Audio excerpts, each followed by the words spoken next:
faut faire de l'aération dans le mur.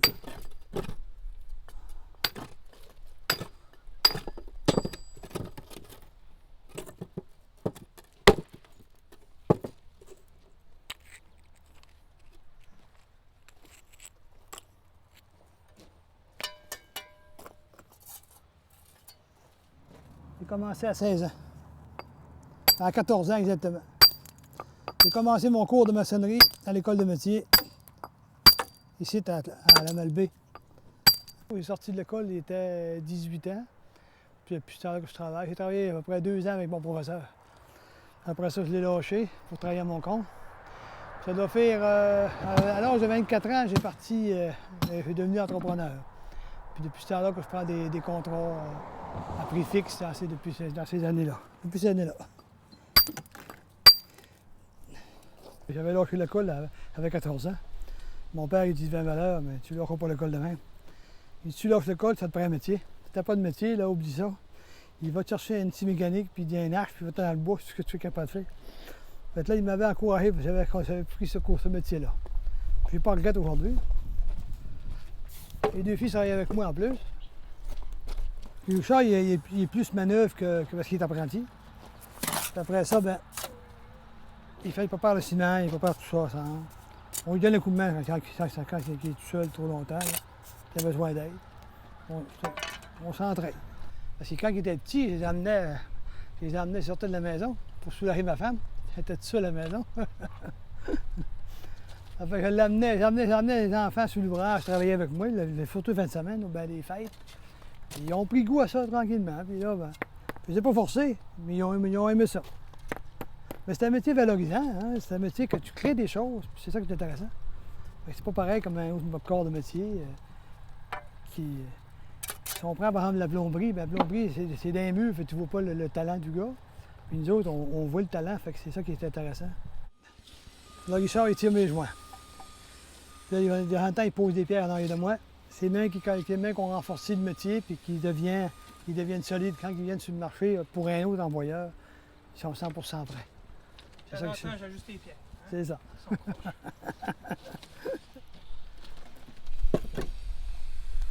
Les outils, c'est la truelle, C'est des punches, c'est des bécasses.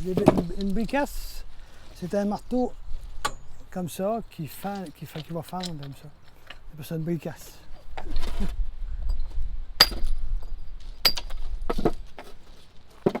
Là, les pierres, on les punch, on les égalise parce qu'ils nous arrivent ici, ils sont presque bruts. Ce qui est brut, là, c'est tous des gros morceaux. Mais on les fait préparer en usine là-bas. On les fait préparer à guillotiner ou en jumper. Un jumper, c'est ça. Des gros morceaux, comme ça. Puis on les fait mettre en bâton de 5 pouces d'épais. Mais normalement, quand ils arrivent bruts, il faut tout le faire. Il faut tout les tailler en 5 pouces, puis avec des grosses masses, puis les travailler. Aujourd'hui, on réussit bien parce que c'est encore moins fatigant physiquement, parce qu'on les fait préparer pas mal. Mais tout ce qu'il nous reste à faire, c'est les égaliser. Les enlever le défaut. Par exemple, si vous avez une pierre comme ça, vous voyez, si vous la voyez comme ça, regardez son angle. Il faut la mettre droite. À ce moment-là, il faut toute la puncher comme ça pour l'égaliser, pour qu'elle fasse un mur le plus uni possible. Parce que c'est ce qui fait la différence. Il y en a plusieurs qui peuvent la poser brute de même, mais c'est pas vraiment la bonne tactique. La bonne méthode, c'est d'avoir un mur le plus possible droit, qui donne l'angle que vous voyez là. Donc, si on demande 4 pouces, on va avoir 4 pouces. Bon, c'est plaisant, aujourd'hui, c'est rien. Hein. Autrefois, c'était plus difficile. On fait tout le faire nous autres mêmes. Je dis qu'on faisait ça avec le marteau. On était peut-être plus fort qu'aujourd'hui. plus on est soulagé, moins on est fort parce qu'on travaille moins physique. Ce qui fait la qualité, c'est les cours que tu peux suivre ou la bonne tactique pour travailler. C'est certain que ça prend de l'œil. Hein. Si t'as pas le moindrement de doigté un peu, là, c'est quand j'avais mes élèves, la première chose que j'ai montré à mes élèves, c'était l'entraînement. J'ai dit, entraînez-vous les poignets. Parce que ça, c'est là, tous ces nerfs-là, là, qui fessent la journée, bien, qui prend la truelle toute la journée, là. Tu sais, quand tu fais ça, là, ça fait des bursites. C'est physique.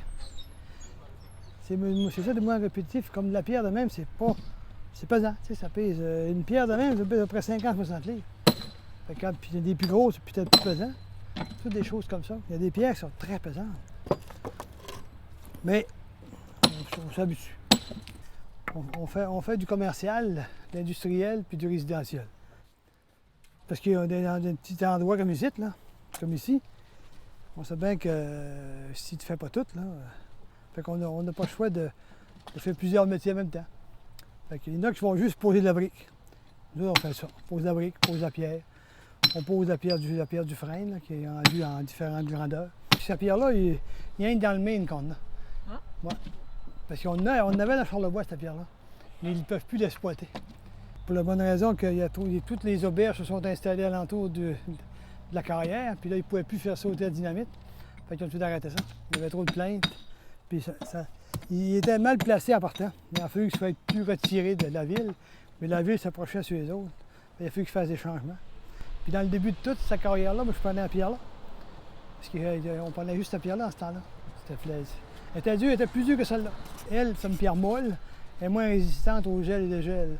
Mais plus la pierre est dure, plus elle s'approche du granit, puis plus elle est dure. Fait qu'elle est plus résistante. Et celle-là, elle, il faut qu'elle soit posée avec des bonnes connaissances. Parce que si on la pogne trop serrée dans le béton, trop dur, le ciment trop dur, elle peut éclater plus vite. Fait que c'est des pierres, il y a différentes sortes de pierres. Surtout, ça dépend des endroits aussi. Si on est sur le bord de la route, puis il y a beaucoup de calcium, il faut mettre le ciment plus fort parce qu'il ne résistera pas. Cette pierre-là, voyez-vous, là, c'est ça, il y a du fer dessus. Il y a un lit de fer dedans. Voyez-vous, il y a des lits de fer ici, là. Il y a du fer, il y a beaucoup de fer dedans. Ça fait comme des petites rouilles avec les puits acides, ça fait ça. Fait que là, ça, c'est dans l'épaisseur du lit, il y avait un lit là, puis ça a rouillé là. Ça fait des nuances comme ça. Ça fait très, très joli. Ça va très bien avec la gris bleue, ça se marie.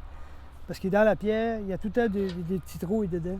Et quand on va enrichir un gros morceau de main, ça va être plus beau. Ça, c'est une étude gris pâle. Elle est plus pâle. Elle est plus tendre. Elle se taille toute seule. Elle est tendre. On a toujours des ciseaux au carbure, pareil. Pour les tailler, le coup est plus franc. C'est une petite masse de 2,5 livres, pas trop pesant, pas trop fatigant dans la journée. Et quand on fait juste tailler à la journée longue, là, ça devient plus dur que les bras. Mais dans l'ensemble, ça va bien. Parce que ça, c'est un mur qui a 13 pouces et quart. Il va arriver en haut, il va avoir 13 pouces et quart. Le coin est important parce que naturellement, les nocs, ils vont avoir un style vieillot, qui est vraiment vieux. Fait que là, on ne fait pas attention, on va mettre des pierres un peu pas de niveau dans les coins qui fait plus vieillot. Par-dessus ça, il y a un couvrement de pierre, une belle pierre sciée à 2 pouces d'épais qui embarque sur le dessus. Puis c'est ça qui va faire la coiffe, qui va faire la finition. Puis là-dessus, il y a un larmier en dessous de ça pour éviter que la goutte d'eau coule après la paroi du mur. On attend qu'il soit sec un peu, puis là, on le creuse avec un outil spécial comme ça. Et pas ça une langue de chat. Ça, c'est le langage. Puis là, on vide ça avec ça. On fait ça de même. On va le faire creuser comme ça. Les cheminées en briques, autrefois, sont encore debout aujourd'hui. Pourquoi? Parce qu'ils étaient faits rien qu'avec de la chaux puis du sable. Ça veut dire qu'il était molle. Le ciment était mou, fait qu'il obéissait au gel puis aux vibrations.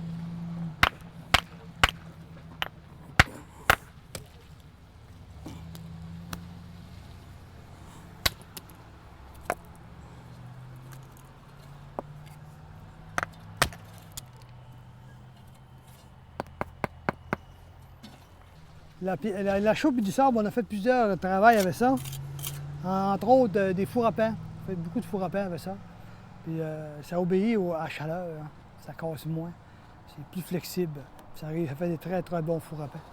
Les anciennes méthodes étaient bonnes. Les fours à pain que j'ai faits, qui étaient des mesures, les dimensions d'autrefois, que j'ai pris dans les archives. On a fait un gros foyer de pierre. Puis on l'a fait parce que la maison avait passé au feu 15 ans en arrière, puis on a rebâti le même foyer qui était fait avant. Ils nous ont dit qu'on redonnait la vie au foyer. C'était intéressant. Il y a plusieurs foyers qui sont brisés, détruits, puis ils ne croyaient pas qu'on réussit à refaire le même foyer identique. Mais on réussit des belles choses comme ça. C'est ça qui est intéressant, qui fait que le métier était vraiment intéressant. Nous autres, on peut arriver et faire ce que ça nous tente, mais les clients ont tout le temps une vision.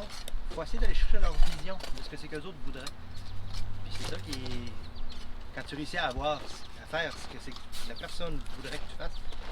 Ils sont contents, là, c'est continu, puis c'est ce qui est valorisant.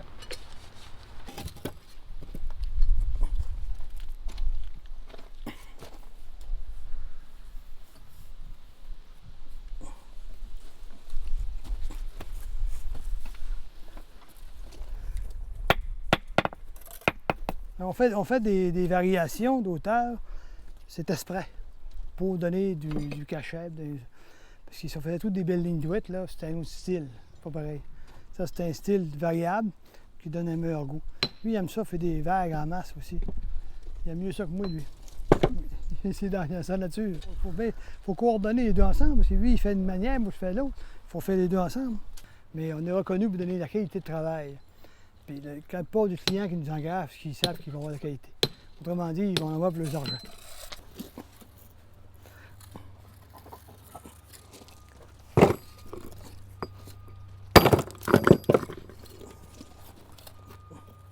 On nous a souvent dit que si on était à Montréal ou dans les grandes villes, qu'on aurait énormément d'ouvrages. Mais on est bien ici, on a de l'ouvrage. On est en famille, ça fait que ça vaut pas la peine. On y pense même pas de s'éloigner. Je suis content parce que tous mes enfants sont en région. Fait que il n'y a pas une fin de semaine qu'on n'est pas emporté. Naturellement, si j'avais pas eu mes deux fils avec moi, j'aurais certainement diminué. J'aurais fait des petites spécialités. Mais avec mes fils, ben, ça me permet de faire plus longtemps. Après ça, ben, tourner en rond autour de la maison, rien de bien drôle. Il y avait une pierre que j'avais regardée qui m'intéressait. Je pense qu'elle va aller là. Qu'est-ce que vous en pensez? Pas mal beau.